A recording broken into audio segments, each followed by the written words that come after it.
flying through space, having the strength to lift 400 tons, living for thousands of years, and, of course, sporting a flawless mustache. Who wouldn't want to press the born button as a Viltrumite? Sounds like the perfect genetic package. But what if I told you it's a trap? A nightmare of brutal selection, endless war, and legally mandated mustache politics. Viltrumite society is designed for one thing: to fuel a machine of galactic conquest. Today we're going to tell you the 5 worst reasons to be born into the Empire, and trust me, the third one will shock you. Let's start with your first day. On planet Viltrum, childbirth isn't a celebration, it's an audit. Armored figures check your vital signs. Why? Because the Empire has a strong policy. Only the strongest children can survive. The rest? Well, don't worry about the rest. If you pass, your cradle is a gravity chamber set at 4 times Earth's force. Every muscle in your tiny body is forced to adapt to the intense pressure. Your screams echo off the steel walls, but no one comes to comfort you. In Viltrum, weakness will never be rewarded, even if you're a baby. At age 5, you're thrown into juvenile. This isn't a playground. It's a battlefield for children. Basically, a baby fight club. On your first day, you face off against Laro, a boy twice your size. There's only one way to win: incapacitate your opponent. You take a punch and fall. An instructor yells at you to get up. Your parents watch from afar, arms crossed. They won't help you. A true Viltrumite is always on his own. You're 5 years old and already have to fight to deserve to exist. And here's the reason we promised you would be shocked. Do you think all this brutality is just tough training? No. It's a fundamentalist ideology. In your history class, you don't learn about peace. You learn about the purge. Hundreds of thousands of years ago, Viltrum was in the midst of a horrific civil war. Why? Because the Viltrumites, believing in their natural superiority, decided to kill all the weak members of their own species. It wasn't a war against an external enemy. It was an internal genocide. Anyone deemed unfit was executed. Half the planet's population died. Their entire society is built on this brutal doctrine of eugenics. You're not being trained to be strong. You're being threatened not to be weak, because they've already proven they kill the weak. And here's the reason we promised you would be shocked. Do you think all this brutality is just tough training? No. It's a fundamentalist ideology. In your history class, you don't learn about peace. You learn about the purge. Hundreds of thousands of years ago, Viltrum was in the midst of a horrific civil war. Why? Because the Viltrumites, believing in their natural superiority, decided to kill all the weak members of their own species. It wasn't a war against an external enemy. It was an internal genocide. Anyone deemed unfit was executed. Half the planet's population died. Their entire society is built on this brutal doctrine of eugenics. You're not being trained to be strong. You're being threatened not to be weak, because they've already proven they kill the weak. Worst reason, too. Your tests are the Hunger Games. At 16, the life you've known, or what's left of it, is put to the test in a series of brutal challenges known simply as the Viltrumite trials. These aren't exams to measure knowledge, nor friendly athletic competitions. They're tests of survival, where failure doesn't just mean humiliation or disapproval, it means death. It's that simple. The Empire has no patience for mediocrity, and weakness is a fatal sentence. The final test is a spectacle of calculated cruelty. An every man for himself in a hostile environment, designed so that only the strongest, the most cunning, and the most ruthless emerge victorious. You are thrown into an arena, or perhaps a desolate planet, with others like you, all fighting for a single purpose: to prove your right to exist. And of course, you form alliances. It's the most basic survival strategy. You team up with Corvin, a young man as desperate as you, and together you face threats, save each other's lives in crucial moments, building a camaraderie forced by necessity. But in the end, the rule is clear. There can be only one. That look in Corvin's eyes when you realize the only way through is to knock him out, or worse, permanently incapacitate him, is your final initiation. Teamwork, trust, mutual aid, all of it is nothing more than a disposable tool, never an intrinsic virtue. The lesson is burned into your soul. Empathy is a weakness, and loyalty is a luxury you cannot afford. You must betray Corvin to survive, to prove yourself worthy of continuing to breathe. And you do, because the instinct for self-preservation, shaped by years of brutality, is stronger than any bond you may have forged. And the number one worst reason, you're not a warrior, you're a bioweapon.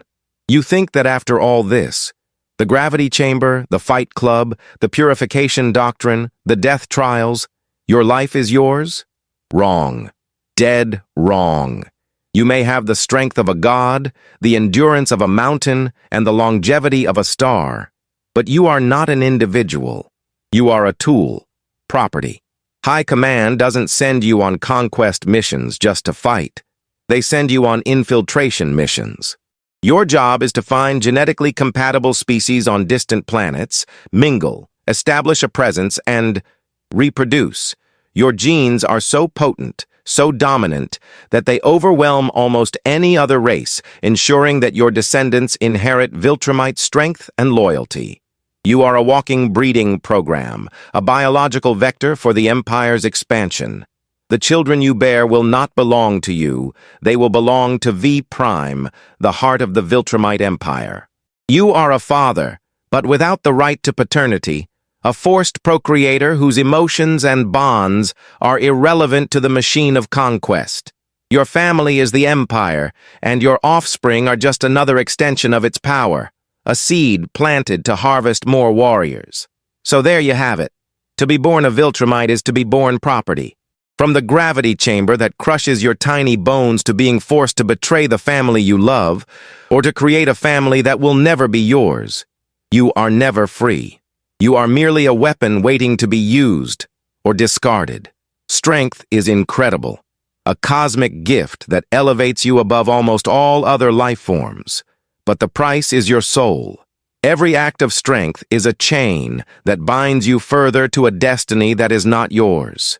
You exist to serve, to conquer, to perpetuate a tyranny that robbed you of your individuality before you even knew what it meant. Your life is a series of imposed sacrifices, of stolen choices, of humanity denied, all in the name of an ideal of superiority that demands the annihilation of every trace of it. Any trace of individuality, compassion, or genuine love that doesn't directly serve the Empire's purposes. Think about it. You're born in a torture chamber. Your childhood is a battlefield. Your history is a genocide manual. Your adolescence is a death game. And your adult life is a forced procreation machine for conquest. Where in all this is the promise of a perfect life? Where is the freedom to choose, to love, to be? The truth is, there isn't. The life of a Viltrumite is a gilded prison, cloaked in power and glory, but built on the rubble of their own soul. Every victory you achieve, every planet you subdue, is just another chain forged, binding you to the yoke of a system that has dehumanized you. You soar through space, but not to explore, to marvel, or to discover. You soar to conquer, to destroy, to impose the will of an empire that sees you as nothing more than a disposable tool. The facade of perfection is a lie. Unparalleled strength, millennia-old longevity, the ability to shape worlds. All of this is a poisoned gift. It's the price you pay for being born into a society that traded souls for supremacy. You are strong, yes, but your strength is not yours. It belongs to the Empire. You live for millennia, but each millennium is a testament to your servitude, your inability to be truly free.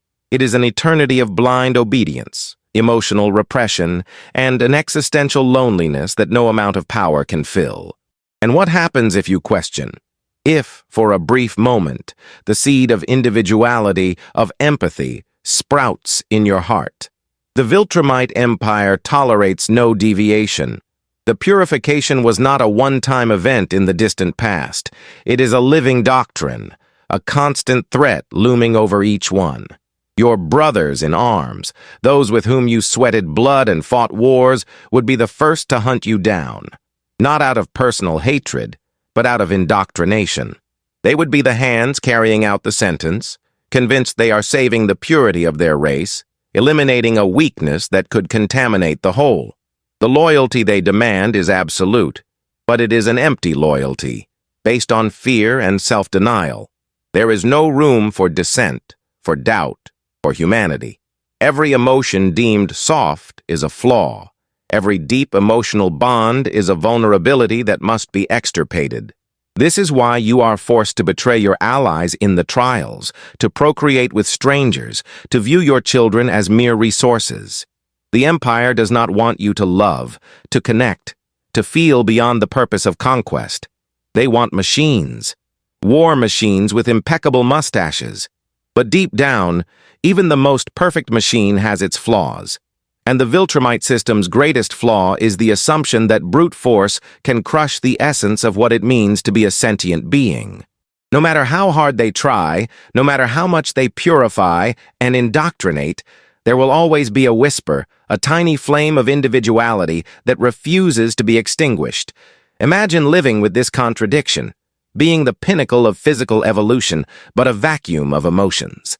Having the power of a god, but the freedom of a slave. The glory of conquest, but the misery of the soul. The utopia they promise is a dystopia for the individual, where the greater good of the race is built on the systematic annihilation of each of its members. It is an existence of perpetual servitude, where the sole purpose is to expand one's captivity to the rest of the galaxy.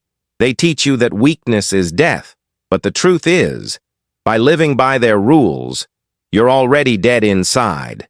With every punch you throw, every planet you invade, every forced smile you wear to hide the emptiness, you're losing another piece of what could have been.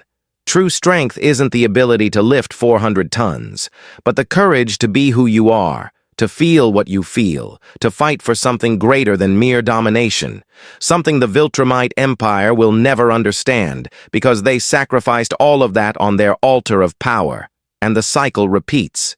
Generation after generation of Viltrumites are born into this hell of training, transformed into weapons, never to know any other reality. The war machine continues, fueled by the lives and souls of its own children, a future where the entire galaxy kneels at the feet of an empire that doesn't allow its own citizens even a soul to call their own. It's a grim vision, a warning to anyone seduced by the promise of absolute power. So, the next time you think about pushing the birth button like a Viltrumite, remember, this is the false utopia. A life of unparalleled strength, yes, but in the service of a tyranny that strips you of everything that makes you human, or rather, sentient. Every muscle you build, every enemy you defeat, every planet you conquer, is just another chain binding you to a system that sees you as a resource, not as a being. Your existence is living proof that absolute power, when corrupted, not only enslaves others, but devours the souls of its own heralds. The promise of a perfect life is the cruelest of lies. It's a seductive glow that hides an abyss of loneliness, stolen choices, and a denied identity. You may soar among the stars, but you are trapped in a predetermined destiny, a puppet of an empire that knows no compassion. True strength, true freedom lies in the ability to choose your own path, to fight for what is right, to love and be loved, to truly be an individual. And that, my friend, is something the Viltrumite Empire will never allow you to have. They gave you the universe, but they stole yourself. It's a grim but essential lesson. Not all power is a blessing, and not all glory is worth the price of your soul. The Viltrumite's legacy is a monument to brutality and loss, a warning to us all about the dangers of unbridled ambition and the suppression of individuality. What do you think? Is this life of absolute power worth it, even if the price is your very essence? Leave your opinion in the comments below. Share this video with your friends so they too can learn the truth behind Viltrumite perfection. And don't forget to subscribe to the channel for more in-depth analyses of the universes we love and the secrets they hide. Until next time.